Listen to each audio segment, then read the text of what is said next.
낙탄 사고는 일회적인 사고라고 변명할지 혹시 모르겠지만 지금 더 심각한 문제가 벌어지고 있습니다. 바로 한미일 합동 군사 훈련입니다. 지금 일본은 과거 남침보다 5년 전까지 한국을 무력 지배했던 나라입니다. 과거에 대해서 진지하게 반성하고 사과하지 않습니다. 인권 침해, 위안부, 강제징용 문제 가지고 계속 오히려 문제 삼습니다. 독도가 자기 땅이라고 끊임없이 우깁니다. 독도를 분쟁 지역화하려고 계속 시도하고 있는데 일본 헌법조차도 자위되는 군대가 아니다.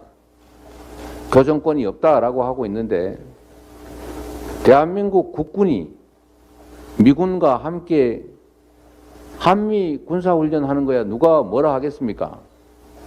그런데 일본을 끌어들여서 한미일 합동 군사훈련을 하면 일본 군대, 일본 자위대를 정식 군대로 인정하는 것으로 해석될 수 있지 않습니까?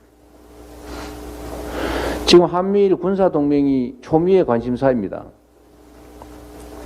우리 국민들은 한미일 군사동맹 원치 않습니다. 그게 이 한반도 정세에 엄청난 위해를 가할 수 있다고 믿기 때문입니다.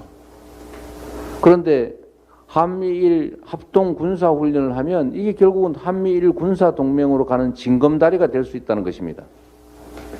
한일 관계가 제대로 정립되지도 않은 상태에서 일본의 자위대를 군대로 공식 인정하는 근거가 될 수 있고 일본의 군사대국화, 보통국가화를 떠받쳐 줄 수 있는 한미일 군사 합동훈련에 대해서 우리 정부가 명백하게 사과하고 다시는 이런 한미일 합동 군사훈련을 하지 않겠다는 약속하고 한미일 군사동맹에 대해서도 분명한 입장을 반드시 밝혀야 합니다.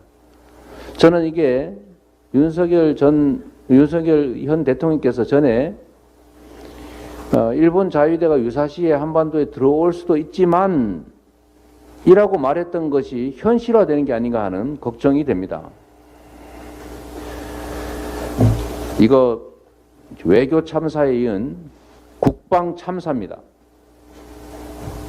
도대체 각 영역에서 이렇게 국정을 엉망으로 흐트러뜨리고 망가뜨려서 대체 어떻게 하겠다는 것입니까? 지금 이 혼란의 와중에 일본을 한반도로 끌어들이자는 것입니까? 일본군을?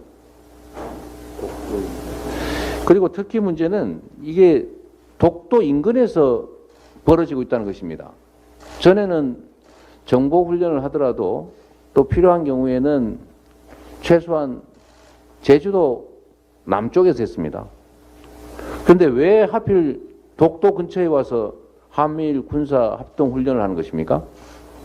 제가 어제 그 문제를 지적한 직후에 오후에 또 군사 훈련을 대놓고 했습니다. 저는 이게 일본의 이익을 위한 대한민국 국방이 대한민국의 군사 안보를 지키는 것이 아니라 일본의 군사 이익을 지켜주는 행위라고 생각이 됩니다.